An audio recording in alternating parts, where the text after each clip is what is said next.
Hello students, good morning. आज का हमारा टॉपिक है मत्स्य एवं मालव जनपद। पहले हम बात करेंगे मत्स्य जनपद के बारे में कि मत्स्य जनपद की स्थापना कब हुई। जब आर्य भारत में आए थे तो वे यहाँ बसने के लिए उपयुक्त स्थान की तलाश में रहे। ऋग्वेद में जिन प्रमुख आर्य दलों का वर्णन है उनमें एक दल मत्स्य भी था। मत्स्य आर्यों ने सर्वप्रथम भरतपुर, जयपुर तथा अलवर के प्रदेशों में अपनी बस्तियां बसाई। इन्हीं आर्यों के दल के नाम पर आगे यह प्रदेश मत्स्य प्रदेश के नाम से पुकारा जाने लगा। और मत्स्य जनपद की प्रमुख विशेषताओं की बात करें तो इनका विस्तार क्षेत्र जयपुर, अलवर, भरतपुर जिलों के मध्यवर्ती क्षेत्र में फैला हुआ था। विद्वानों के अनुसार इस जनपद का विस्तार चंबल की पहाड़ियों से पंजाब में सरस्वती नदी के निकटवर्ती जंगल तक था। और इनकी अगर प्राचीनता की बात करें तो ऋग्वेद में मत्स्यों का उल्लेख एक प्रमुख आर्य समूह के रूप में किया गया है। कौशिकी उपनिषद तथा सतपथ ब्राह्मण ग्रंथों में भी इस जनपद का उल्लेख मिलता है। सतपथ ब्राह्मण के अनुसार द्वैतवन मत्स्यों का राजा था, जिसने सरस्वती नदी के तट पर हुए अश्वमेध यज्ञ में भाग लिया था। और राजधानी की बात करें तो मत्स्य प्रदेश की राजधानी विराटनगर थी। महाभारत के अनुसार विराट नामक राजा मत्स्य जनपद का शासक था। राजा विराट ने जयपुर से 85 किलोमीटर की दूरी पर विराट नगर बसाया था और इस नगर को मत्स्य जनपद की राजधानी बनाया।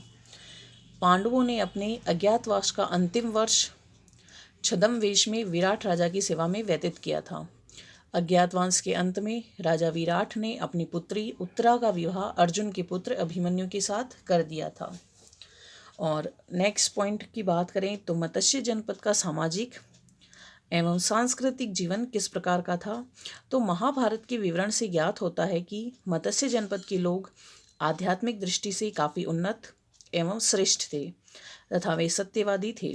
मत्स्य जनपद के लोगों का जीवन सुखी एवं समृद्ध था। इन लोगों ने स्त्रियों को समाज में सम्मानजनक स्थान दिया। इन लोगों के मनोरंजन के अनेक साधन थे, जैसे चौपड़, पासे, घुड़सवारी, शिकारी, संगीत, नृत्य आदि। मनोरंजन के अनेक साधन थे। अर्जुन ने उत्तरा को नृत्य की शिक्षा दी। कुछ विद्वानों के अनुसार कथक शैली का जन्मदाता मिहिर ईसा पूर्व दूसरी सदी में हुआ था, जो कि मत्स्य देश का ही व्यक्ति था।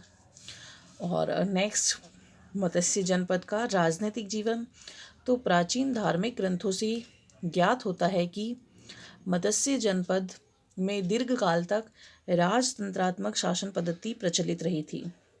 उनकी शासन व्यवस्था वैदिक कालीन अन्य राजतंत्रात्मक जनपदों की तरह ही रही थी। पड़ोसी प्रदेशों से संघर्षरत होने के कारण मत्स्य जनपद में सैन्य संगठन पर विशेष ध्यान दिया जाता था। और नेक्स्ट बात करें मत्स्य जनपद की कठिनाइयाँ, तो पड़ोसी देशों के साथ उन्हें निरंतर संघर्ष करना पड़ा था। पड़ोसी देशों में सबसे पहले सालवों से संघर्ष हुआ था उनका। सालव जो कि मत्स्य के पड़ोस में रहते थे।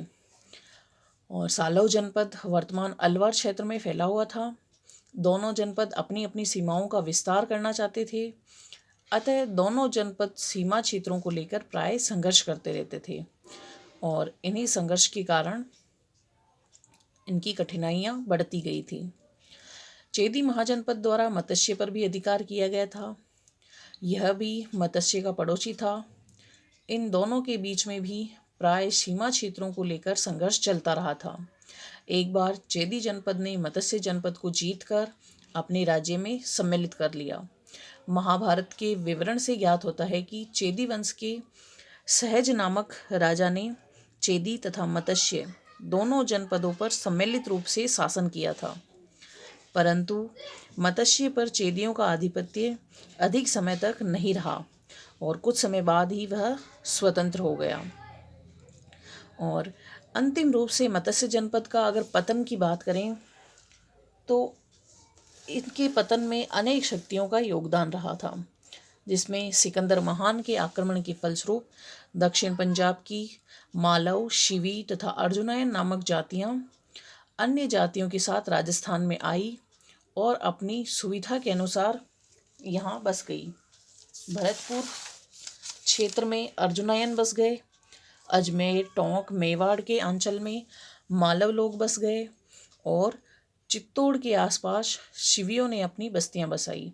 इन जातियों के आगमन का मत्स्य जनपद पर प्रतिकूल प्रभाव पड़ा। अर्जुनयन तथा मालव लोगों के साथ मत्स्यों के संघर्ष होते रहे।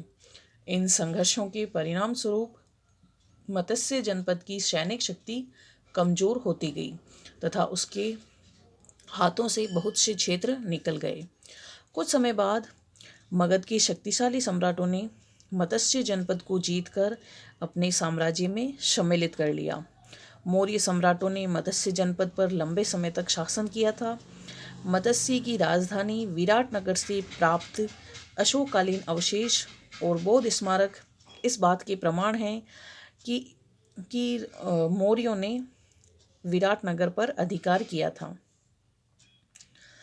और इस प्रकार राजस्थान के एक महत्वपूर्ण जनपद का पतन हो गया। अंतिम रूप से मौर्य सम्राटों ने उस पर अधिकार किया था। नेक्स्ट जो जनपद आता है हमारे सिलेबस में वो है मालव जनपद। मालव भारत की एक प्राचीन जाति थी। मालव लोग पराक्रमी, शूरवीर तथा स्वतंत्रता प्रेमी थे। मालव जो जाति 4वीं शताब्दी ईसा पूर्व में सिकंदर के आक्रमण के समय तक रावी और चिनाब के संगम के उत्तरी क्षेत्र में निवास करते थे। इनका राज्य रावी के निचली भाग की ओर दाहिने तट पर स्थित था।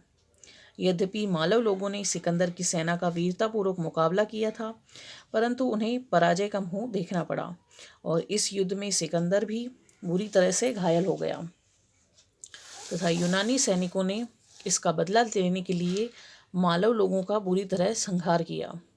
सिकंदर के अभियान से जर्जरित तथा अपनी स्वतंत्रता को सुरक्षित रखने को उत्सुक दक्षिण पंजाब की अनेक जातियां राजस्थान में आकर बसी थी। उनमें मालव जाति प्रमुख थी। मालव नगर टोंक से 40 किलोमीटर दूर दक्षिण पूर्व में स्थित नगर था और इसकी राजधानी मालव ही मानी जाती थी। इसके अलावा मालव जनपद से हमारे एग्ज़ाम के पॉइंट ऑफ व्यू से केवल एक क्वेश्चन बनता है, वह है मालव संवत, जो कि मालव लोगों द्वारा स्वतंत्र रूप से प्रयोग किया जाता था, जो पहले कृत, फिर मालव और अंत में विक्रम संवत के नाम से प्रसिद्ध हुआ था। इस संवत का प्रचलन 57 ईसा पूर्व में हुआ था। कुछ विद्वानों की मान्यता है कि मालव संवत ही कालांतर में विक्रम संवत के नाम से विख्यात हुआ था। तो वर्तमान में जो प्रचलित विक्रम संवत है वही प्राचीन काल में मालव संवत था। तो एग्ज़ाम के पॉइंट ऑफ व्यू से मालव संवत हमारे लिए इम्पोर्टेंट क्वेश्चन बनता है।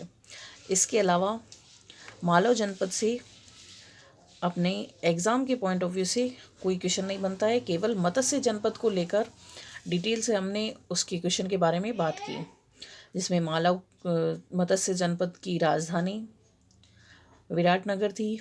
मत्स्य जनपद का विस्तार क्षेत्र अलवर, भरतपुर और जयपुर के आसपास का क्षेत्र, और इसके अलावा उनकी सामाजिक जीवन, उनका राजनीतिक जीवन और मत्स्य जनपद के पड़ोसी देशों के साथ संघर्ष, जिसमें सालवों के साथ संघर्ष हुआ था, चेदी महाजनपद के साथ संघर्ष हुआ था और अंतिम रूप से मौर्य सम्राटों ने उस प्रदेश पर अपना आधिपत्य स्थापित किया और कई वर्षों तक उस पर शासन किया और इस प्रकार अंतिम रूप से मत्स्य जनपद का पतन हो गया। तो इसी के साथ हमारा मत्स्य जनपद और मालव जनपद टॉपिक कंप्लीट होता है। नेक्स्ट वीडियो में बात करेंगे हम नए टॉपिक को लेकर।